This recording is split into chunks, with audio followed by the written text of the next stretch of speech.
আসসালামু আলাইকুম everyone, welcome back to new lesson. Shafina Abed. আজকে আমরা যে লেসনটা করাতে যাচ্ছি সেটা হলো আপনারা ডেইলি লাইফে কিছু 10টা ইম্পর্টেন্ট ফ্রেজেস আমি আপনাদের শেখাবো ইংরেজিতে। খুবই খুবই খুবই এটা গুরুত্বপূর্ণ এবং ওয়ার্ল্ড ওয়াইড আমরা ইংরেজি ছবিতে বা আমরা যদি ইউকে অথবা ইউএসএতে যাই আমরা দেখব তাদের মুখে মুখে এই ফ্রেজেসগুলো ওয়ার্ল্ডে খুব পরিচিত। সো আপনারা আশা করি ক্লাসটা সুন্দর করে করবেন আর সবাইকে আমি সুন্দর করে বোঝাতে চেষ্টা করব। Number 1, I better get going. I would better get going. So I would better get going আপনি কোথায় বলবেন? I would better get going আপনি বলবেন আপনি যদি কখনো কোনো জায়গা থেকে আপনি চলে যেতে চান সেই ক্ষেত্রে আপনি বলবেন I would better get going, অথবা বলতে পারেন I got to run. I got to run, অথবা আপনি বলতে পারেন I gotta go. So I would better get going, I got to run, অথবা I gotta go. সো এই তিনটা ফ্রেজ, তিনটার মধ্যে আপনি যে কোনো একটা বলে আপনি you can leave a place. এর মানে হলো I want to go, I have a life class. For example, I have a life class, আমাকে যেতে হবে। আই হ্যাভ টু গো না বলে কি বলতে পারেন আই গাটা গো, আই গাটা run, out better gate going. Phrase number 1। Number 2 আমরা এখন যেটা নিয়ে কাজ করব সেটা হলো যে আপনি বলতে পারেন I am sick and tired. I am sick and tired কখন বলবেন? যখন আপনি খুব ফেড আপ হয়ে যাবেন অথবা কোনো কিছু সহ্য করতে পারবেন না। In that case you can say I am sick and tired. মনে করেন আপনি আপনার জব নিয়ে ফেড আপ আর সহ্য করতে পারছেন না, তখন বলতে পারেন I am sick and tired with my job.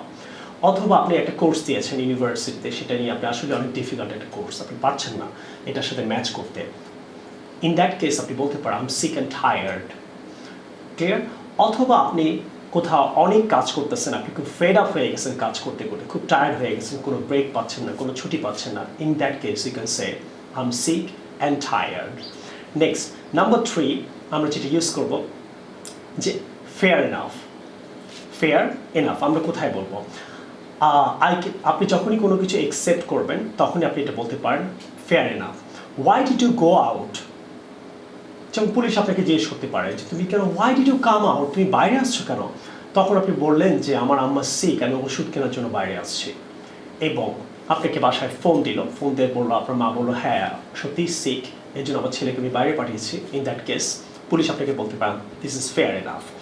অথবা আমার কাছে দোষ, আই হ্যাভ নো মানি। আমি আরেকটা এক্সাম্পল দিই, আমার কাছে টাকা নাই, তুমি আজকে আমার খাবারের টাকাটা দিয়ে দাও, কালকে তোমার খাবারের টাকাটা আমি দিয়ে দেবো। ইউনিভার্সিটিতে আপনাকে একটা ফ্রেন্ড যদি বলে, ইন দ্যাট কেস আপনি চিন্তা করে দেখলেন কথাটা তো ঠিকই আছে, এটা ইংরেজিতে বলা হয় ফেয়ার এনাফ।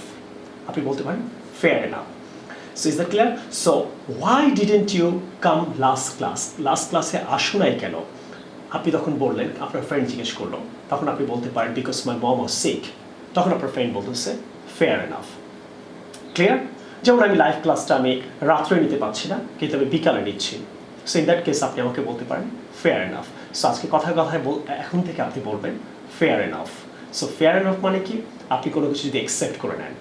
সো নাম্বার 3 আমরা ফ্রেজটা শিখলাম। এখন নাম্বার 4 আমরা যেটা শিখব, are you kidding me? Are you kidding me? Number 4, are you kidding me আপনি কোথায় বলবেন?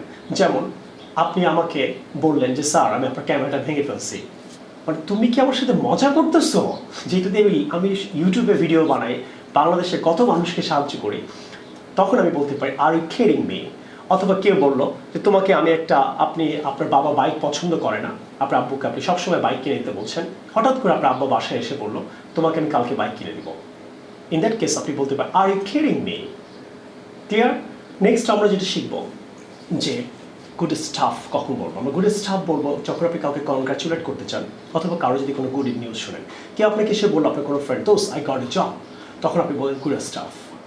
অথবা বলতে পারেন আই জয়েন জিম, আমি আজকে থেকে জিমে জয়েন করেছি, আপনি বলতে পারেন গুড স্টাফ। অথবা বলতে পারেন I will help the poor, আমি এখন থেকে সবসময় গরিবদের সাহায্য করবো, I help the poor from now on, আপনি বলতে পারেন গুড স্টাফস। অথবা কেউ যদি বললো যে আমি একটা ভালো ল্যাপটপ কিনেছি, আপনি বলতে পারেন গুড স্টাফ।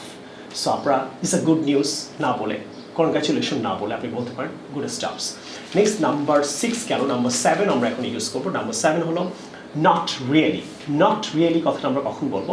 যখন আপনি কাউকে পলাইটলি ভদ্রভাবে নো বলতে চান, তখন বলবেন নট রিয়েলি। আপনি যদি কাউকে ভদ্রভাবে নো বলতে চান তখন আপনি নট রিয়েলি বলবেন। So are you enjoying the time? আপনি একটা পার্টিতে গেলেন এবং আপনি ফ্রেন্ড আপনাকে জিজ্ঞেস করতেছে are you enjoying the time? আপনি বলতে পারেন নো, এটা অনেক রুড লাগে, নো কেমন না, নট রিয়েলি। সো কাউকে আপনি যদি রুডলি অথবা ডিরেক্টলি নো বলতে না চান তাহলে আপনি নট রিয়েলি বলবেন। অথবা বলতে পারেন উইল ইউ কাম টুমরো, আপনি নো না বলে বলেন নট রিয়েলি। আপনার অনেক ক্লোজ আপন মানুষরা আপনাকে বলতে পারে, সো অনেক ক্ষেত্রে আপনি ডিরেক্ট নো না বলে আপনি এখন থেকে নট রিয়েলি বলতে পারেন। Next number 8, ASAP, ASAP, ASAP কখন বলবেন? As soon as possible। আপনি কোনো কিছু যদি খুব দ্রুত, যত দ্রুত সম্ভব করতে চান সেই ক্ষেত্রে বলবেন ASAP, ASAP মানে as soon as possible। as soon as possible এখন পৃথিবীতে অনেক কান্ট্রিতেই অনেক ছেলেমেয়েরা বলে না। যেমন send me ASAP, send me ASAP, ASAP, ASAP, ASAP, right? Send me ASAP মানে as soon as possible, call me ASAP, আমাকে as soon as possible তার মানে কল দাও। ডোন্ট ডু ইট ASAP, এটা as soon as possible এটা করো না, সে সাধারণত আমরা বলি এটা as soon as possible করো, তাহলে do it ASAP। So ASAP, ASAP, ASAP মানে as soon as possible, number 8। Number 9 আমরা এখন যেটা করব, নাম্বার 9 হলো ক্লিন আউট। ক্লিন আউট আমরা কখন বলবো? সো ক্লিন আউট আমরা যখন বলবো কোনো ভিতরে কোনো কিছু যদি আমরা পরিষ্কার করতে চাই তখন আমরা বলবো ক্লিন ইট আউট। যেমন আমরা ফ্রিজের পুরো ভিতরটা আপনি পরিষ্কার করতে চান, তখন আপনি কাউকে বলতে পারেন could you please clean it out, অথবা today I will clean it out. আর যদি আপনি বাইরে, নাম্বার 10, বাইরের কোনো কিছু পরিষ্কার করতে চান মানে বাইরের স্তরটা, সেই ক্ষেত্রে আপনি বলতে পারেন ক্লিন আপ অথবা clean out. Okay, to make something nice, আপনি খুব সুন্দর করে এটাকে ওয়াশ করতে চান, নাইসলি ওয়াশ করতে চান, ইন দ্যাট কেস আপনি বলতে পারেন যে ক্লিন আপ অথবা ক্লিন আউট। তাহলে বলতে পারেন I want to clean up my table, তার মানে আপনি টেবিলের উপরটা সব উপরের চারিদিকে পরিষ্কার করতে চান। I want to clean up the fridge, আপনি ফ্রিজের উপরটা পরিষ্কার করতে চান। অথবা আপনি বলতে পারেন I want to clean out. Is that clear? So clean up আমরা বলবো, সরি আমরা ক্লিন আপ বলবো উপরে যদি আমরা কোনো কিছু পরিষ্কার করতে চাই, আর ক্লিন আউট বলবো যদি ভিতরের কোনো স্তর পরিষ্কার করতে চাই। সো ডিয়ার ফ্রেন্ডস, আশা করি আপনার আজকে থেকে আপনাদের এই 10টা phrases it will really help you to improve your English এবং international English বোঝার জন্য।